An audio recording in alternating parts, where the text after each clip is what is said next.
This is the Action Movie Guys podcast, bringing you action movie reviews from across the decades, plus box office numbers and insight like never before.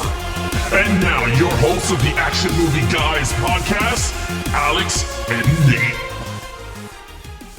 Welcome everyone to a brand new episode of the Action Movie Guys podcast, episode 239. We are tackling Tim Burton's masterpiece. Could be a masterpiece or could not be a masterpiece with Batman from 1989, the one that started it all for the comic book movies, right? If you really think about it. I'm your host, Alex Figueroa. My co-host is Nate from Netflix Reviews. All right, Nate, how long has it been since you've seen Batman from 1989? It's been a while. You know, this was the first time seeing it in 4K. I bought that box set. You know me. I'd be buying these things. I put them on the shelf. So next week, when we do the next movie and the one after, it will all be first time 4Ks. So I think I watched Batman maybe because I was definitely in my other apartment, maybe like 4 years ago. 5 years ago, something like that. I did, because I did a watch through and I reviewed them. So it's been a couple of years, but I didn't watch it like too long ago. Yeah, the last time I seen the Batman 1989, man, is when the Steelbooks came out. Because I remember I did the reviews of the 4K disc review on this channel. I did all four of them on this channel. So I might do like a revamp on of a lot of old stuff that we did. Yeah, re-review. What do they call it? A re-upload. Where you put the same video up again? Yeah, maybe I'll do something like that. But anyway, that's the last time that I watched it. I thought the quality was like amazing, but that is another topic at another day. But what did the critics and audience have to say about Batman from 1989? Well, it's like you said. I would say this Batman film is the one that launched what we would now, the modern comic book film. You know, because Superman did come out before it, you know, more than 10 years before it. But there was nothing then again in between except other Superman movies. This was the one that launched the modern, darker, more, you know, grown up. This was a grown up movie where Superman's kind of for kids. So with that being said, 73% critic score. So a good critic score, but 84% with the audience. So well reviewed. I think everyone has seen it, or most people have seen it. So I'm looking forward to finally doing some Batman here, besides just that Batman v Superman movie that we did. Yeah, and that was not even a real Batman movie. I mean, it has one of we did it for Superman. Yeah, which is funny because I mean, we can say whatever we want, but that had one of the best Batman sequences I think we ever seen on film. But that's a different topic. Again, another topic for another day. But we got to get into it. So 72% critics for Batman. 73 and 84. You know, it's not bad. It's not bad. For a debut at 89, right? At 1989, it's not as harsh as what they are now in film criticking. No, but I think people back then thought it was too dark. So that's why that's probably a little bit lower. Well, we'll talk a little bit about Tim Burton during the overall. But with that said, let's get right into it. Lead character, Michael Keaton as the Dark Knight. What you think? Listen to me. So I think we've said this before. Batman is my favorite. I believe is your favorite too. As far as superheroes, period, Batman's my number one. He's been my number one. I have a favorite Marvel character and I have a favorite overall. And he's my favorite overall. So with that being said, 5. Now, I don't want people to think that I'm being biased. Oh, just because No, I think this version of Batman and Bruce Wayne, it's very well done. You know, we're not here to score Michael Keaton acting performance. Although I like him, I think he's a good Batman. But just the character, is the lead character in this movie great? Yes, he is. I think Batman he's my favorite superhero because he's a man. He is Batman. You know what I mean? Like, he has not got no special powers. He can die. You can stab him and he can bleed to death. So there's always that little risk. There's more danger involved. One thing I will say that they didn't really get with this first movie is the detective aspect. And I don't really think any of them nailed that until the Matt Reeves Batman recently, to be honest. So, taking that into account, I still think they nailed it. I love his interactions with Vicky Vale. I like him and Kim Basinger. They have good chemistry. I think Michael Keaton, for me, he's always ranked as I think he's a great Bruce Wayne. I think he's a good Batman. You know what I mean? But I like his Bruce Wayne. He's got the right amount of charm. And maybe it's because he came from doing comedies. You know, he was known for comedies before this movie.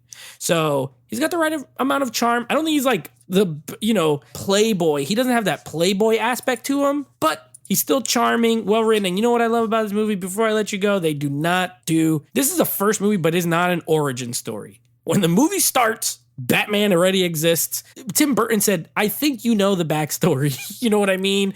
I don't have to show you this for the 15,000th time. So I think Batman as a character, Bruce Wayne as a character, is always top notch. So it's just if they ruin it, and I don't think they ruined it. So I give him a 5. You know, you're right. 100% right. You know, it's funny because it hurts because we're not tackling Ben Affleck, right, as Batman because he never had a solo movie. So we can't even say, yeah, Batman v Superman is considered a Batman movie. No, it's not. It's not even part of like his own solo. So kind of hurts because I would have ranked him high. But when it comes to Michael Keaton, we're doing them one by one. When it comes to Michael Keaton, you're right. In this film, he is the bomb. He is awesome. He is great, and he is the Dark Knight in this movie. I loved him. He was very dark. Even as Bruce Wayne, he was fighting between the Batman and that Bruce Wayne, persona, the double personality that happens. And I liked it. You're right. I wasn't too crazy with him as Batman. I was just like, oh, all right. But he looked like Batman. And that's the crazy thing. Like, he doesn't sound like him or whatever. It is what it is. But when he put on the cape, I was like, man, this dude looks like Batman. Like, he's short, right? Yeah. And he looked very... Not 8 foot tall. Yeah, he's not 6'7". He's nothing like that. And what makes Michael Keaton Batman very, very special, right? Going down the line, right? Yeah, he did start it off first, but he's not jacked, like the other characters, right? And I'm not saying the dudes that we're reviewing now are jacked because they're not even fit. But what I'm saying is like the later, newer iterations of Batman on screen, these guys are putting in the hard work because in the comics, Batman is ripped. I mean, this dude got thigh muscles on top of thigh muscles. He has like these big, gigantic... He's like a wrestler. He does. He has like turkey legs, bro. Like that was a big meat legs. He got big meat legs. He got big meat legs. Yeah. Like, I mean, if you see my statue back there, this dude is ripped. And I like that. But, and it doesn't mean like, and what I'm trying to say is like, because Michael Keaton is not as physical demanding on the role, I think he did a great job. He did the kung fu fighting. I mean, I don't know if he really did it because it's someone in the suit, but he was believable. He presented himself very menacing, very like Batman. Like, I don't know. I loved it. When he landed in the museum and he put that gun to Joker's face, I said, man, this is really like... He looked very devious, but we talk about Joker next, but I don't know. I liked it. I thought he was very great, and I can see my only thing with Batmans and whether Superman, Batmans, and all these characters, I hate when people rank them because it's like you can't rank. I mean, I guess we all fall in that trap, right? No, because I agree with you. It's hard though because their movies that they're in are so different. Yes. Like, is George Clooney a terrible Batman? We'll get to it, but maybe, but he's in a terrible movie. I think if you take Batman and Robin and put Michael Keaton in it, it's also horrible. You know what I mean? I agree. agree. Put Ben Affleck in it, it's also horrible. So it's hard to rank. I agree with you. And how many times do we go into an argument where you tell people Val Kilmer's an awesome Batman and people go, what? That movie Batman Forever is horrible. Like, and you go, what? What does that have to do with the movie? Like, we're talking about the guy in the suit acting as Batman. Like, how is he as Bruce Wayne and as Batman? Again, we're going to tackle it in Batman Forever when we rewatch it. But what I'm trying to say is that each of these films are all illustrated by different writers, different time eras, generational, 90s is forever. And I think Batman Returns. All 3 of the sequels, yeah. Yeah, so you can see the generational on that, and and then look at the Batman with Matt Reeves' Batman. It's an Oscar award-winning flick that never got an award. It was nominated. It was, but not for cinematography, which is crazy. Well, but it was still nominated. It was. It is what it is. We talk about Batman. I gave it a 5. You gave it a 5. Let's get to the Joker, Jack Nicholson. Well, in order to have a great hero, you usually got to have a great villain. And my goodness gracious. The Joker there's a reason why he's been portrayed so many times. There's a reason why they keep trying to use the Joker. If you think about it, he's been in every single version, every universe that exists of Batman, okay? From Batman 66, I'm pretty sure Cesar Romero is in that. I've never seen it. Okay, Cesar Romero, right? The Keaton ones, the Burton ones. Let's call these the 4. There's a Joker in it. In the Nolan versions, there's a Joker in it. In the DCEU, there's a Joker in it. In the spinoff, there's a joke. You know what I mean? Like in Matt Reeves, there's a joke. There's a reason why the Joker appears. And it's because he's the, in my opinion, greatest comic book villain of all time. Period. Hands down. And guess what? Nicholson, iconic as the Joker. I'm giving him a 5 because the Joker is a great character. Where I will, if I'm going to say any negatives, I wish there wasn't the Jack Napier stuff. You know what I mean? Yeah. Where he's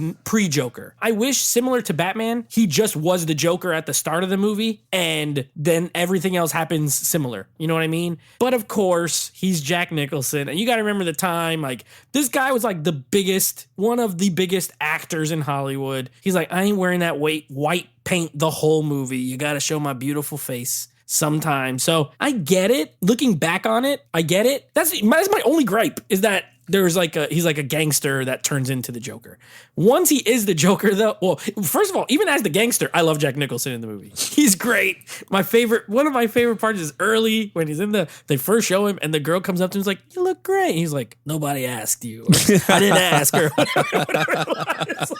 He's just a jerk the whole time. And then as the Joker, iconic look, iconic performance. I have no problems with it. You know, this is 89. Some of the fighting and stuff is not the best, but he fights him at the end. You know what I mean? And he does all his little Joker. He got all his little Joker tricks. I love the museum scene or library, whatever that thing is. You know, the museum when they're. Yeah, I love that scene with the Prince music and all the whole thing. Like, oh, he nails it. It's a 5 out of 5. It's crazy with Joker because you're right. I mean, he's in every movie. I mean, to the point that I'm happy that they didn't do the new ones with the Joker. But you're right. He is the one of the most iconic Batman villain.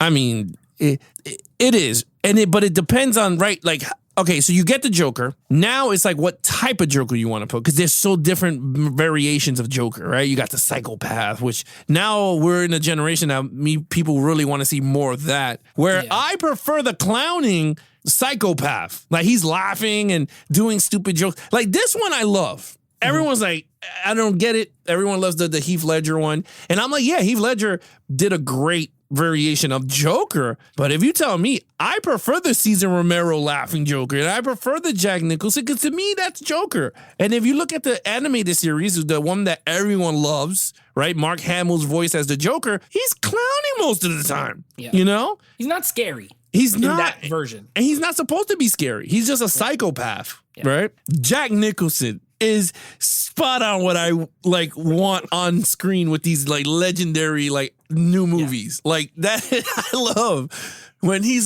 goes to Ace Chemicals. He goes, "Is it at all?" He goes, "It pretty much." He goes, "Shut them all.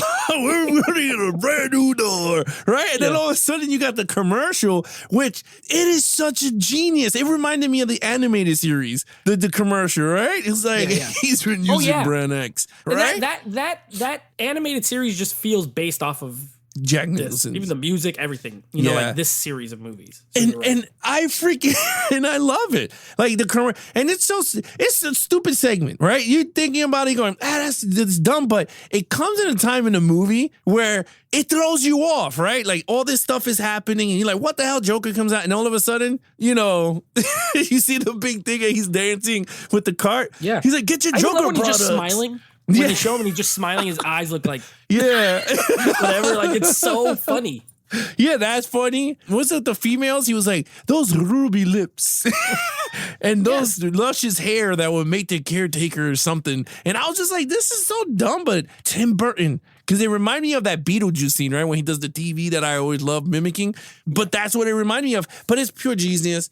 Again, you're right. Their fight is god awful between Joker and Batman. But it is. We'll talk about that next. But again, at the end of everything, they picked an iconic actor to portray the Joker. Sadly, why they did not continue using this guy in Batman Returns, I do not know. They kill him. What a weird I don't know why they kill him. Weird choice. It's so stupid. Just let him die. Yeah, it is what it is. But with that said, I gave him a 5. You gave him a 5 action scenes. Okay, well, we got to pump the brakes a little bit. We got a couple 5s coming out. Now we got to pump the brakes hard. A 3. I gave it a 3. I think for the time, it's good. It's well shot, you know, and we'll get more into overall as far as the direction. But let's be honest. This is not even the first scene with the thugs on the roof. And he just does that one hard kick. He's like, one karate kick, and then he grabs the guy. Like, it's not much, you know what I mean? And he does the karate, but he can't move his head, so it all looks very like stiff, kind of like robot.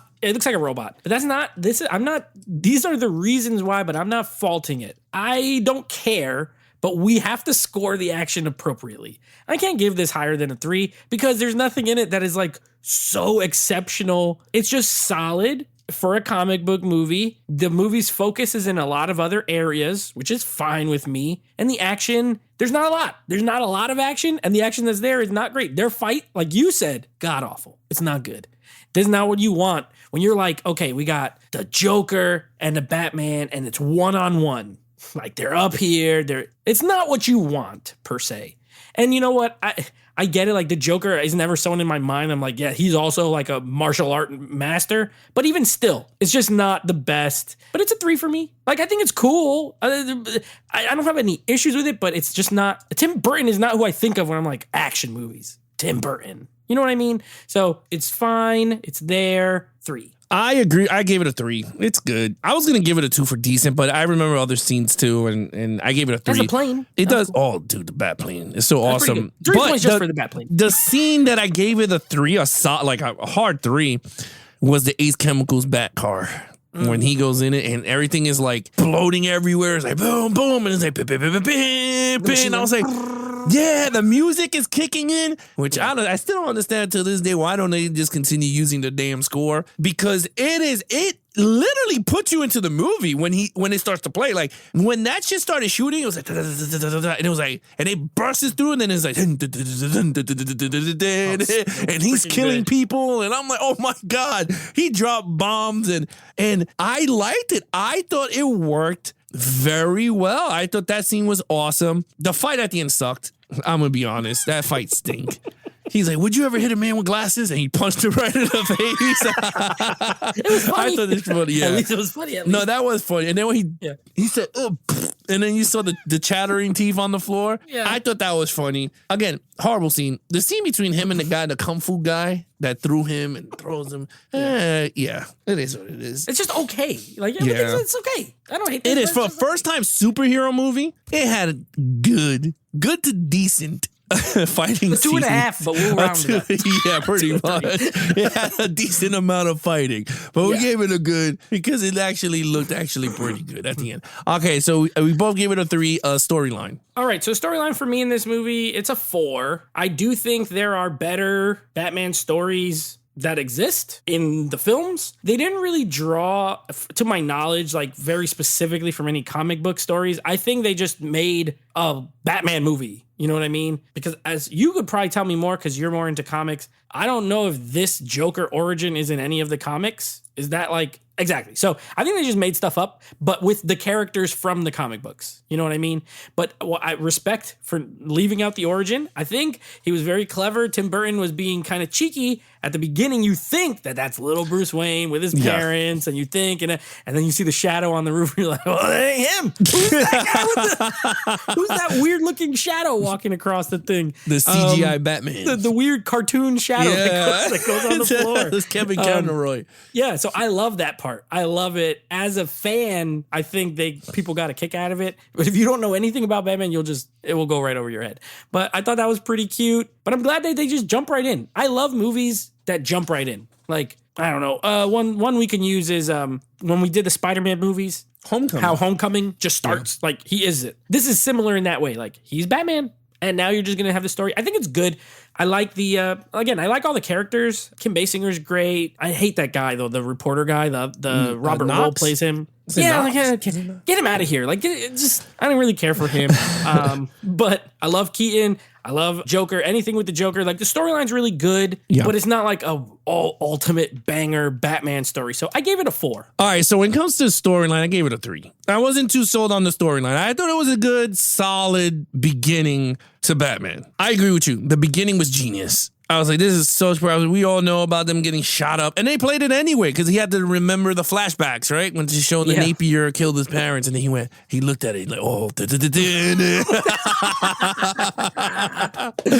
And then he had that actual quote in the movie. He goes, I made you and you made me. And I was like, oh boy. I was like, okay, I understand now. And even still, he didn't understand. He goes, He goes, sure, yeah, I killed your parents. But he doesn't know who the fuck he is. Like, he still They were doesn't just know who he random is. people to him. Yeah, he don't know. So he was just like, yeah, sure, okay. The storyline, it was solid. Kim Basinger was good. I thought it was good, but that romance between her and Bruce Wayne went too fast. I was like, Jesus, he just met her like 1 second and all of a sudden he's banging her. Like, literally. Very James Bond, not very. Very James Bond. Like, so I wasn't too crazy with that. The other reporter was annoying as hell. The one that he's trying to bang Kim Basinger, but then got jealous. And Yeah, that guy. I hate that guy. Yeah, Commissioner Gordon was cool, though. I like Commissioner Gordon. He's cool. And Very Billy old D. school. Williams as Harvey Dent.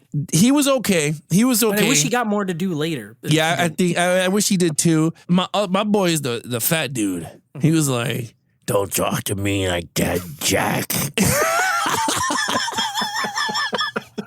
You know what I'm talking about? Oh my gosh. Yeah. He goes, "Hey, Eckhart, think about the future," and then he shot his ass.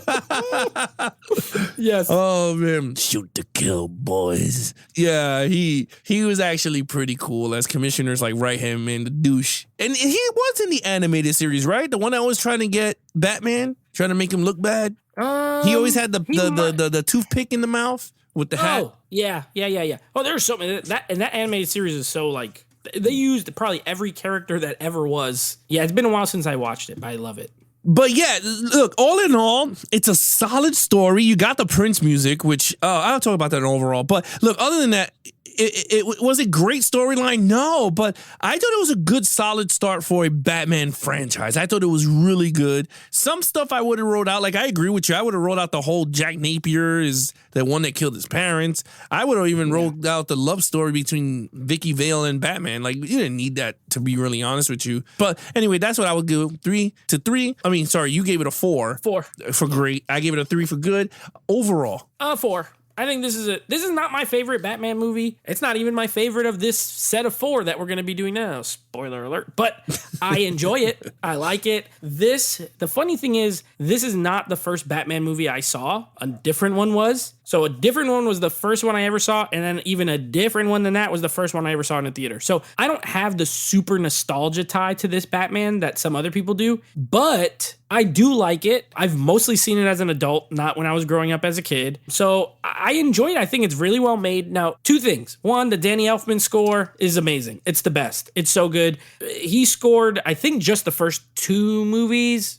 He may have done forever. I have to check, but I know he did Returns and the first Batman. Him and Tim Burton, to me, Danny Elfman and Tim Burton is like Steven Spielberg and John Williams. You know what I mean? Or Christopher Nolan and Hans Zimmer. Like, it just goes together. All of his scores for all of his movies are good to great. And the Batman score, you talked about when it kicks in, like when the score kicks in with the car and everything. I mean, heck, even on the the opening credits, it starts all like, and then you're like, what are we in? We're in some kind of cave and you're like going through the logo, like all like with a little camera. Sick. It builds it right off the bat. You're like, I'm hyped. I don't even know what's about to happen, but this score is so good.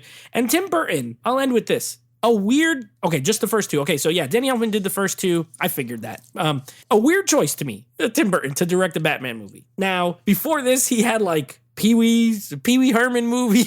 He had Beetlejuice. Great movies, don't get me wrong. I like Tim Burton. But I will say, I think this movie, in particular, he dialed back a lot of his Burtonisms, if that's a word that I can use.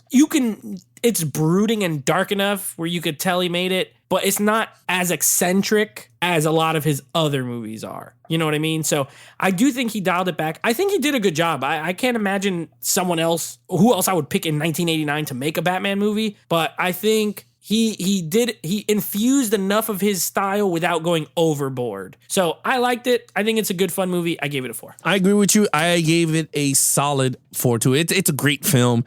It still holds up, to be honest with you. The action scenes, yeah, they're outdated, but they were fun. And you know what made it fun was the score. You're right. Danny Elfman's score is amazing, and I don't understand why they don't keep using it. 007 has 25 freaking movies, and they use the same theme song for all 25. Isn't it true? Yeah. Yeah. Right. I mean, they're all modern, but it's still Yeah, it's the same.